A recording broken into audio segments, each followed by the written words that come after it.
Green Valley International School. Let us join hands to empower the future of nation.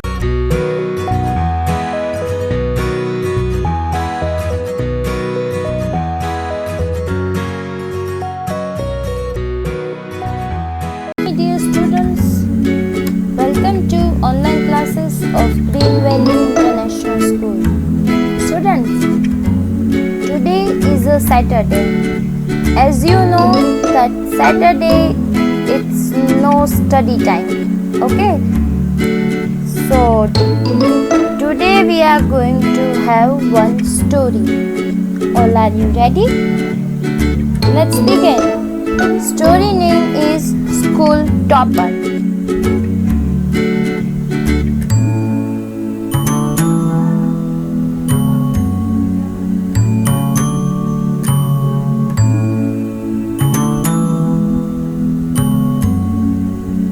The Second World War was just over and India awaited her freedom eagerly. It was a time when the air was filled with the sound of the indistinct buzz of the radio. Gandhiji declared Indians will build their own India.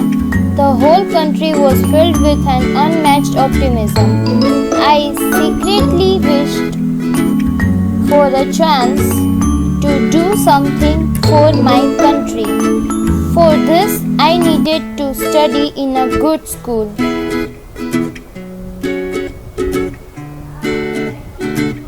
But I never dared to ask my parents, as I knew they wouldn't be able to afford it.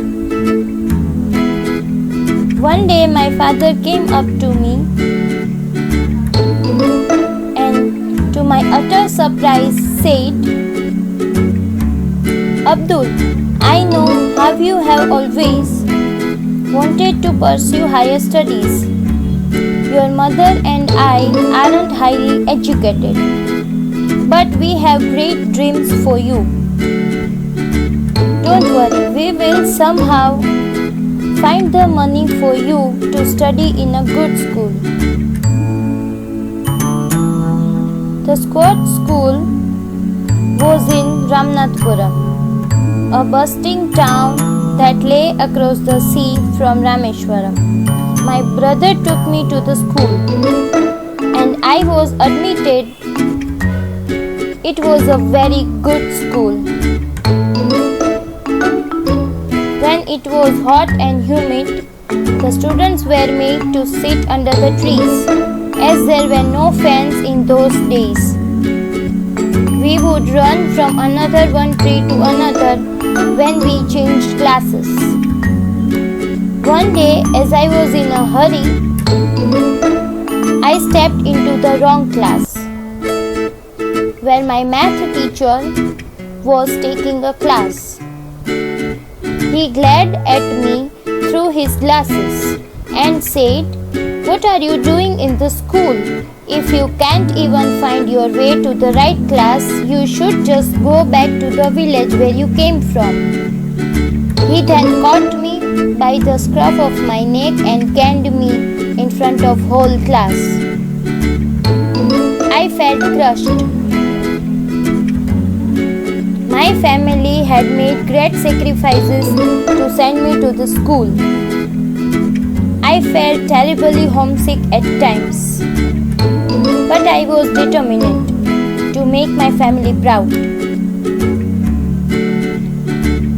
From that day on, I made up my mind not only to be a good student, but to be the best. I studied night and day. Many months later, my dream of scoring full marks in my math exam finally came true. I was thrilled. The next morning, during our assembly, the same teacher who had punished me earlier stood up, smiled and said, Whoever I punish becomes a great man. Everyone in the assembly burst out laughing. He then recounted what had happened. He pointed to me and added, "Mark my words, this boy is going to bring glory to his school and teachers." His praise quite made up for the earlier humiliation. I went back home after that semester and my entire family rejoiced. My mother made sweets and my father went all over Rameshwaram distributing them. I finally felt that I had done something worthy. But there was still a lot to be achieved.